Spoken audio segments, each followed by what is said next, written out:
লড়াই তারা করেছে।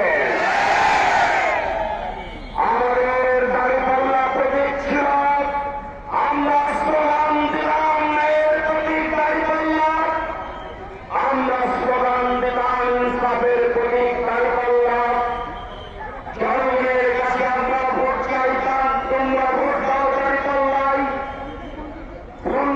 অজুহাতে আইনের উপরে, আদালতের ঘরের উপরে বন্দুক রেখে আমাদের সেই দাঁড়িপাল্লার প্রতীককে আপনারা নিষিদ্ধ করেছে।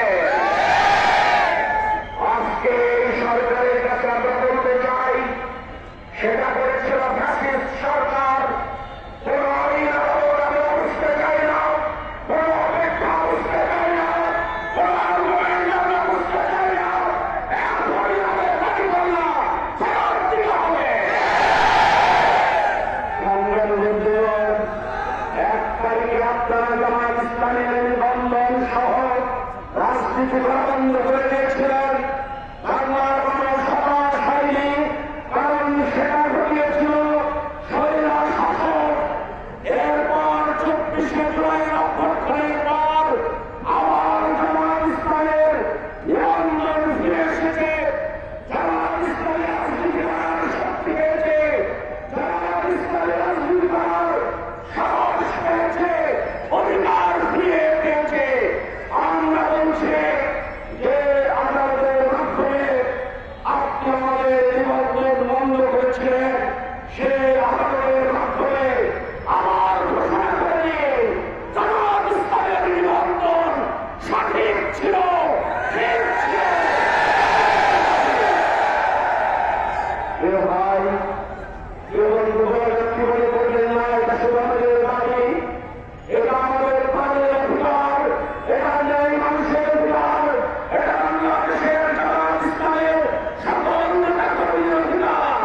আমাদের অধিকারকে রেখে আপনি চলবেন না, হতে পারে না। আমাদের অধিকারকে আপনি বন্ধ রাখবেন, আর দেশ চলবে, এই নীতি চলতে পারেন না। সংগ্রামবন্ধুগণ, একে মাথার ইসলাম সেই মানুষ, যেই মানুষের ব্যাপারে কোন বক্তব্য আমার দলের রাজনীতিবিদ থাকতে পারে। একে মাথার ইসলামকে আজকে নিঃস্বার্থভাবে মুক্তি দিতে হবে, তাদের অধিকার।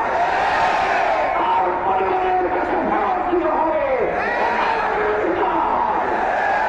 আমার জামায়াত ইসলামের নেতৃত্বে হয়, একে মাথার ইসলাম করবে, এটা আমাদের অধিকার। আমাদের অধিকার নিয়ে যদি সুবিধি খেলেন, তাহলে আন্দোলনের আতর ঘর আমাদের দেখাবেন না। ছাত্রশিবির জানে কিভাবে আন্দোলন করতে হয়। আমরা আপনাদের সাথে মিশে আছি, আপনাদের ভালো বলছি, আপনাদের কার্যক্রমকে আমরা সহযোগিতা করছি, কিন্তু ধৈর্যের সীমা